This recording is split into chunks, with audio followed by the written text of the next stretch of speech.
Bienvenido, bienvenida a Lecciones de Vida. Hoy estudiaremos o repasaremos el conflicto que está detrás de todos los demás conflictos. Vamos a seguir con nuestro estudio del libro de Josué, porque no hay duda de que el libro de Josué también es un libro de guerra. Sin embargo, la intervención directa de Dios en la conquista de Canaán afecta drásticamente la naturaleza de esta guerra, que algunos han llamado una guerra santa. Sin embargo, para quienes han sido afectados por el suplicio de la guerra, la combinación de guerra y santo puede ser especialmente preocupante. Sin embargo, para muchos cristianos, aún más desconcertante es la caracterización de Dios como un guerrero que no solo ordena a Israel avanzar contra los cananeos y otros pueblos, sino también lucha por ellos. Así que hoy intentaremos abordar este tema delicado y un tanto espinoso. En nuestro estudio este tema tiene dos partes. La primera se relaciona con la cosmovisión que proporciona la lente a través de la cual interpretamos los datos bíblicos.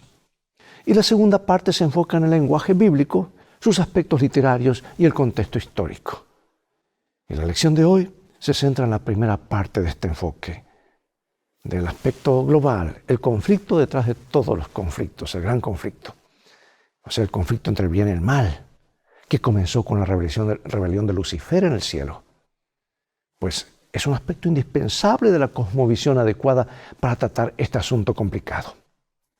La participación de Dios en las guerras de Josué puede entenderse correctamente solo a la luz de su participación en este conflicto más amplio. Y la comprensión correcta de este gran conflicto impacta todas las doctrinas bíblicas. Es más, no podemos entender la Biblia si no la estudiamos en el marco del gran conflicto. No es una exageración afirmar que el gran conflicto es la lente adventista más apropiada a través de la cual interpretar el tema y las escrituras en su conjunto. De hecho, la Biblia nos anima a emplear esta lente desde el principio. Así que te invito a abrir tu Biblia en Josué capítulo 10, versículo 14, y vamos a regresar en pocos segundos más.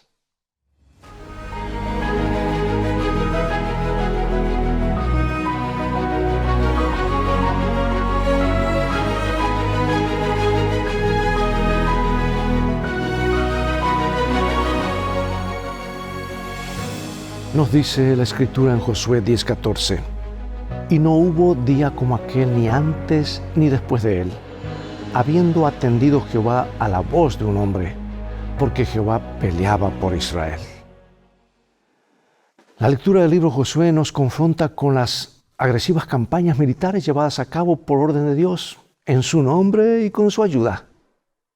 Ahora, la idea de que Dios estaba detrás de la conquista de Canaán impregna el libro de Josué y se expresa en las afirmaciones del narrador, en las propias palabras de Dios, en los discursos de Josué y en las afirmaciones de Rahab, de los espías y del pueblo. Dios aparece como el originador de estos violentos conflictos. Y esta realidad presenta o plantea algunas preguntas inevitables. ¿Cómo podemos entender que el pueblo elegido por Dios llevara a cabo tales acciones? ¿Cómo es posible conciliar la imagen de un Dios guerrero con su carácter de amor sin que se vean afectadas la credibilidad, la autoridad y la historicidad del Antiguo Testamento? Hoy y la próxima semana exploraremos la difícil cuestión de las guerras libradas por mandato divino en el libro de Josué y también en otros lugares. Veamos qué dice la Biblia en el trasfondo acerca del trasfondo de la conquista de Canaán. Vamos a Josué capítulo 5.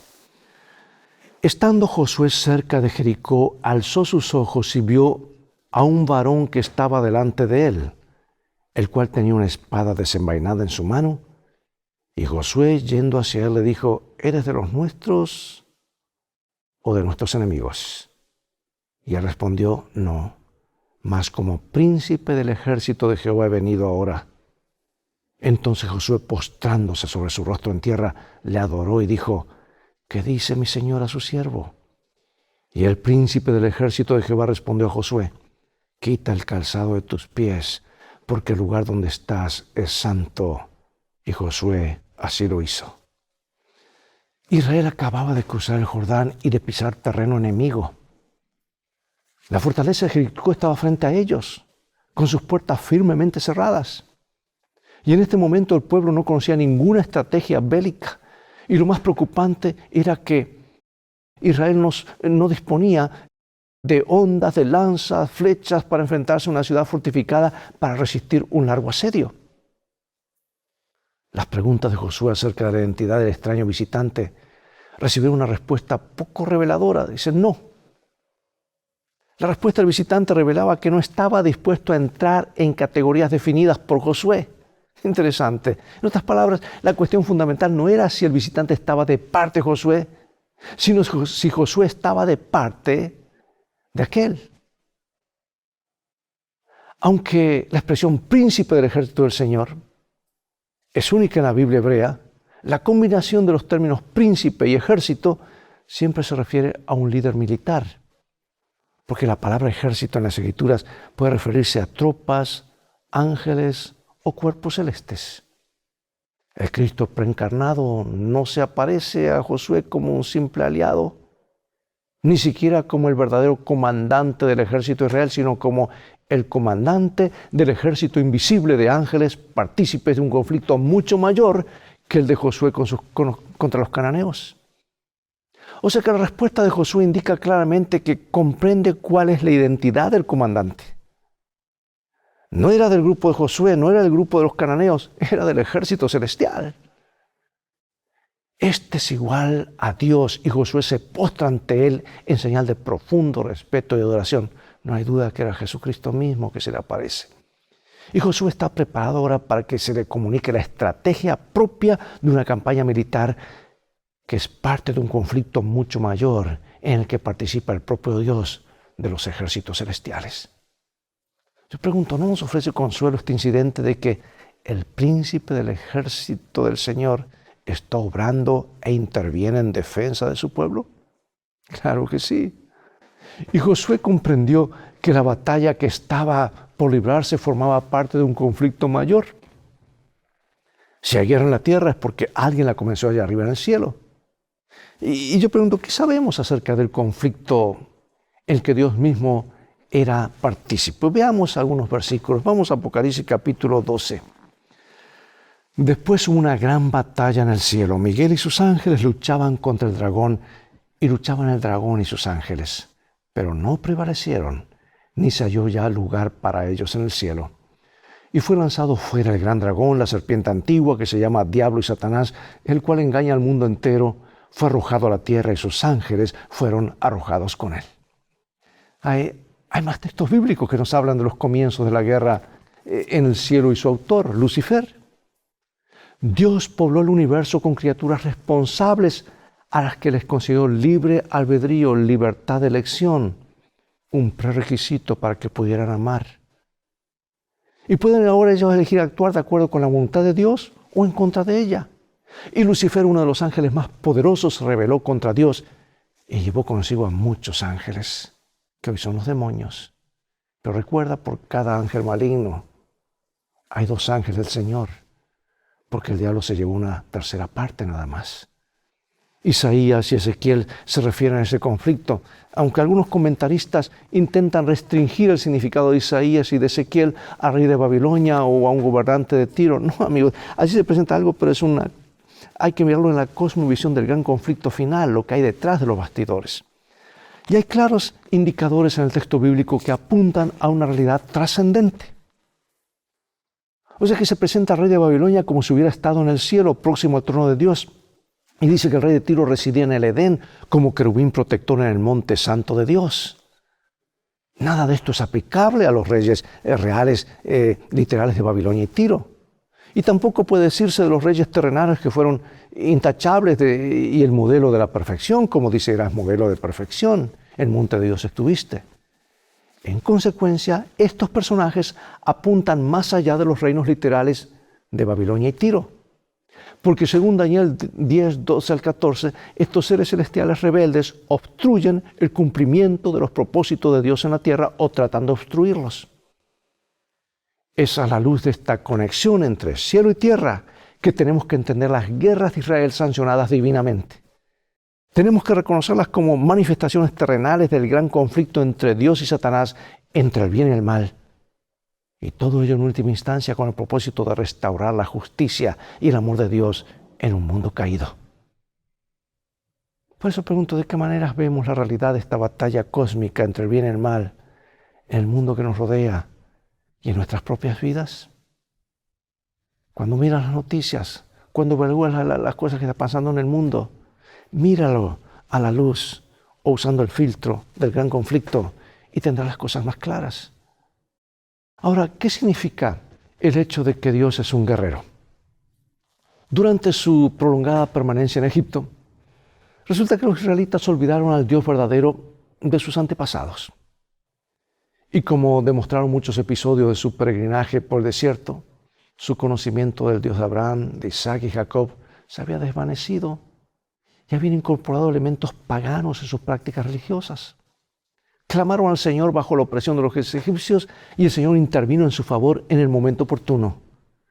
Sin embargo, el conflicto descrito en los primeros capítulos, en los 12 capítulos primeros del Éxodo, fue mayor que una simple lucha de poder entre Moisés y el faraón. Porque según la ideología bélica del antiguo cercano oriente, los conflictos entre pueblos se consideraban en última instancia conflictos entre sus respectivos dioses.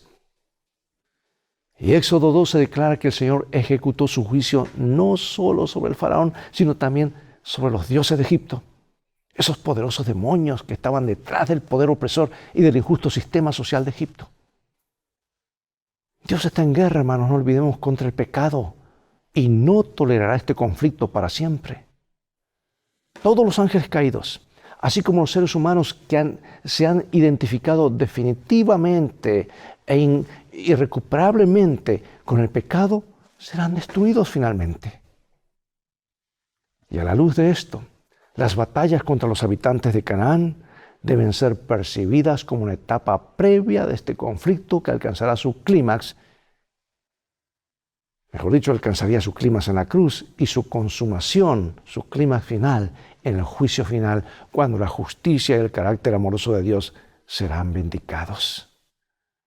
La destrucción total de los cananeos debe ser compartida, o mejor dicho, podemos comprenderla. Debemos comprenderla a partir de la cosmovisión bíblica, en la que Dios es parte de un conflicto cósmico con los exponentes del mal en el universo. Y hermanos, Dios no actuó de una forma arbitraria. Tuvo siglos y siglos y siglos de paciencia, al igual que lo está teniendo con los habitantes de este planeta. Si tú lees los comentarios, algunos artículos del comentario bíblico adventista, notarás que la vida no valía para los cananeos, porque las excavaciones arqueológicas, entre otros descubrimientos, muestran que a los ancianos se los despreciaba, los cortaban a la mitad y colocaban sus cadáveres en los cimientos de las casas. Cuanto más cadáveres colocaban, mayor era la bendición o suerte otorgada por los poderes sobrenaturales, o sea, por esos demonios. Era una adoración directa con el demonio. Así que cuando Dios ordenó no dejar vivo o en pie ni los animales, no es algo arbitrario. Es porque esta gente en su bestialismo había llegado a un punto de no retorno. En última instancia, lo que está en juego es la reputación y el carácter de Dios. Desde que el pecado ingresó a la existencia humana, nadie puede permanecer en terreno neutral.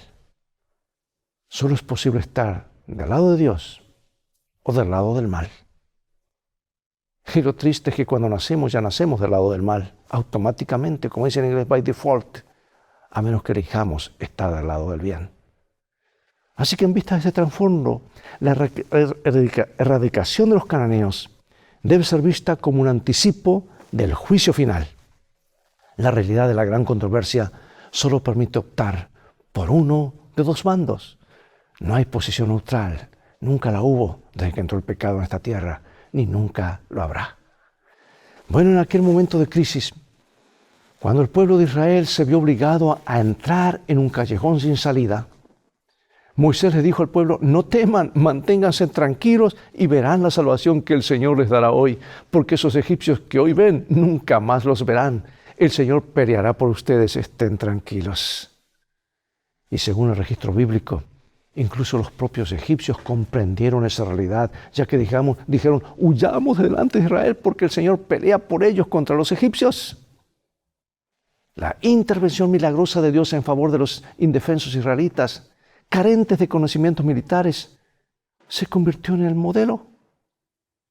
Y ahora el Éxodo constituyó el paradigma de la intervención del Señor en favor de Israel.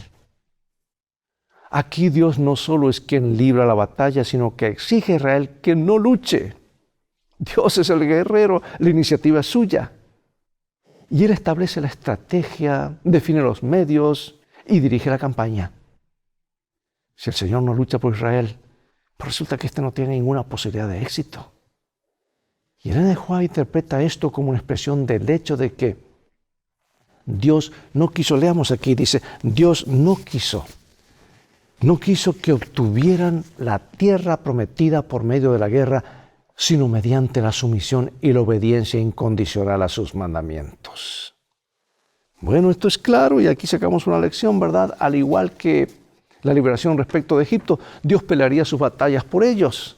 Todo lo que tenían que hacer era permanecer quietos y presenciar su poderosa intervención. La historia demuestra que siempre que Israel tuvo suficiente confianza en Dios, no necesitó luchar. Y de acuerdo con el plan ideal de Dios, Israel nunca necesitó luchar.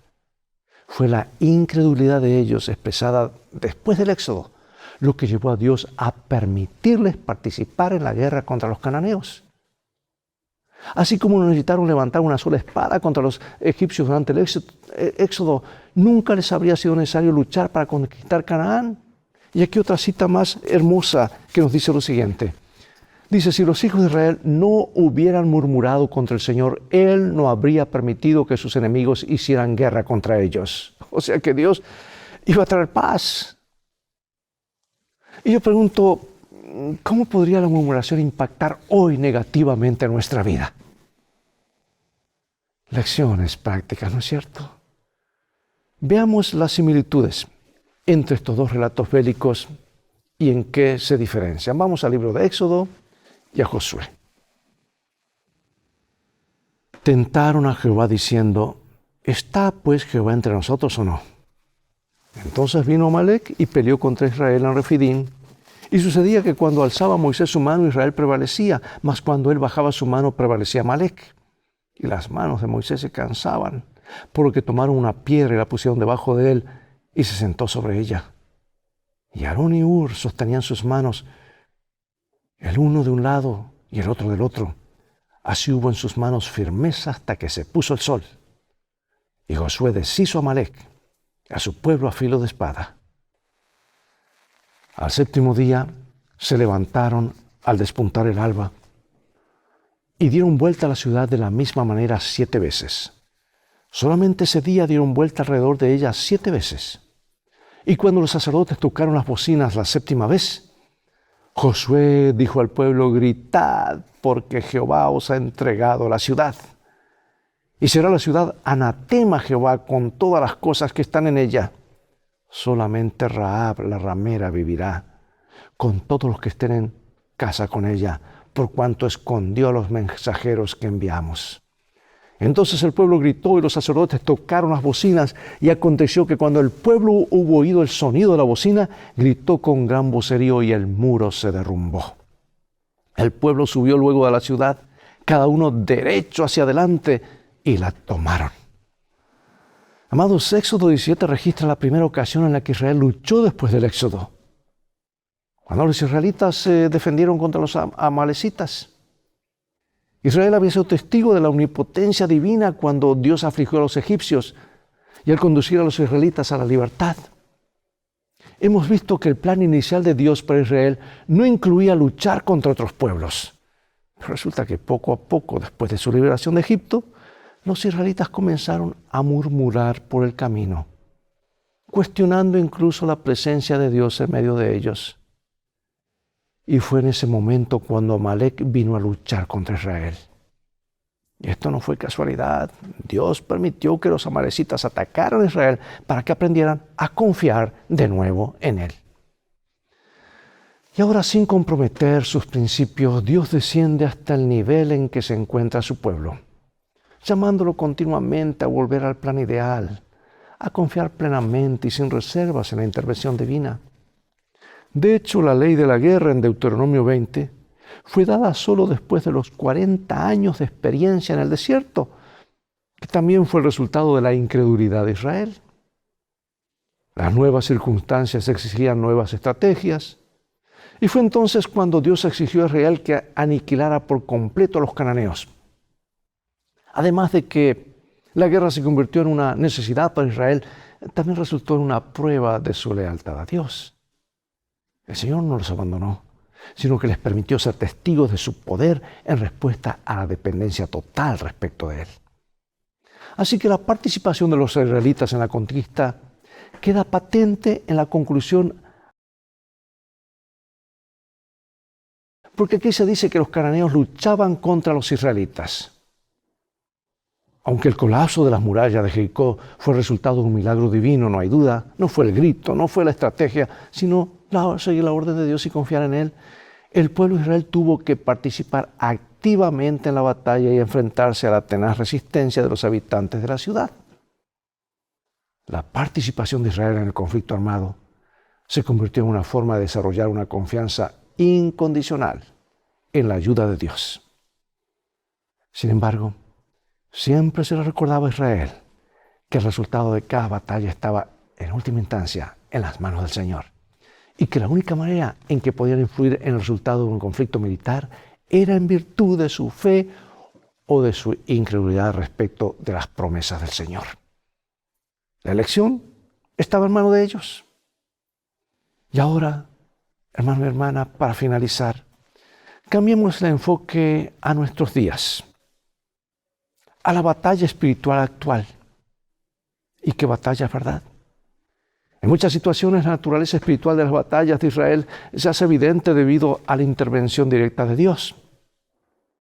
Así que reflexiona atentamente sobre los incidentes que se describen a continuación y piensa en qué puede enseñarnos sobre la naturaleza de la guerra espiritual y las formas en que podemos salir victoriosos.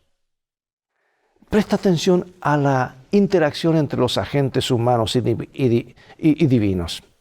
Aquí están en Jueces 7. Gedeón envió a su casa 32,000 soldados. Con solo 300 soldados derrotó al gran ejército madianita, rompiendo jarrones y tocando trompetas. En el libro segundo de Reyes, capítulo 6. Mientras los hambrientos habitantes dentro de los muros de la ciudad de Samaria no se dan cuenta de que los acontecimientos han girado repentinamente a su favor, 4 leprosos exploran el campamento vacío del enorme ejército arameo, que abandonó su posición a toda prisa y dejó un botín detrás de sí. Ahora tenemos el caso allí relatado en Isaías. Bajo una presión abrumadora, el rey Ezequías busca la ayuda del Señor. Y el ejército de 185,000 hombres de Sennacherib, el rey asirio, es la mayor amenaza que Jerusalén haya enfrentado jamás.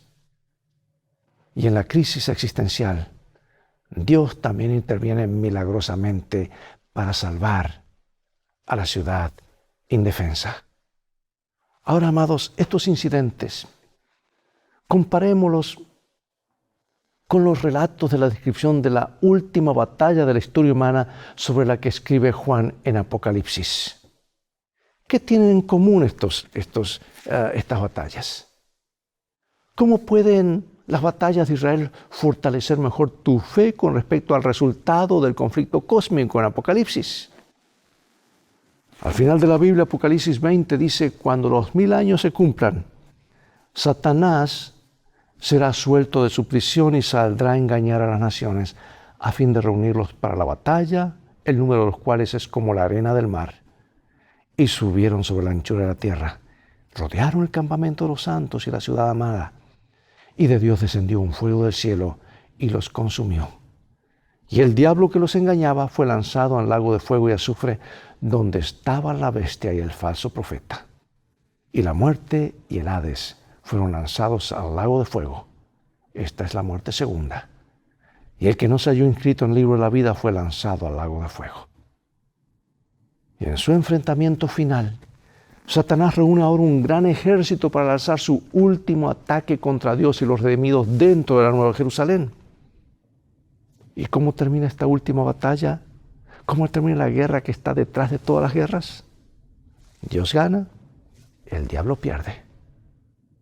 ¿Qué ventaja tenemos? Que nos ha sido revelado cómo han de terminar las cosas. Confiemos en el Señor. Hagamos de sus promesas nuestra plataforma sólida sobre la cual depositar nuestra confianza en el Dios de lo imposible. Oremos. Gracias, Padre, por mostrarnos claramente que detrás de cada batalla que hoy libramos, en forma personal, como iglesia, hay una gran batalla universal, el gran conflicto entre el bien y el mal. Pero gracias que tú estás guiando nuestra vida, nuestro destino, nuestro futuro, y sabemos cómo han de terminar las cosas. Queremos que tú vayas delante en nuestra vida. Queremos colocarte a ti, confiar en ti, para que tú pelees nuestras batallas. Y sabemos que nos darás el triunfo final. Queremos ser parte de ese triunfo final, junto con Jesús y su gran ejército. Bendícenos, gracias por hacerlo, lo rogamos en el nombre de Jesús. Amén. Llegó el momento de despedirnos, será hasta el próximo programa de Lecciones de Vida. Estamos estudiando el libro de Josué, un libro maravilloso que nos trae muchas enseñanzas y paralelismos en nuestro peregrinaje hacia la tierra prometida. Invita a otros a sintonizar este canal, transfórmate tú en un canal de bendiciones. Dios te bendiga y recuerda, tú vales mucho para Jesús. Él te ama más de lo que puedes imaginar. Y si lo dudas, mira el precio que fue pagado por ti y por mí en la cruz del Calvario. Y pronto vendrá Jesús para ayudar a aquellos que se anotaron para estar con Él para siempre. Mientras tanto, vamos en un viaje. Y las cosas van a terminar bien si haces de los principios de la Biblia tu GPS y a Jesús como tu guía. Maranatá, Dios te bendiga.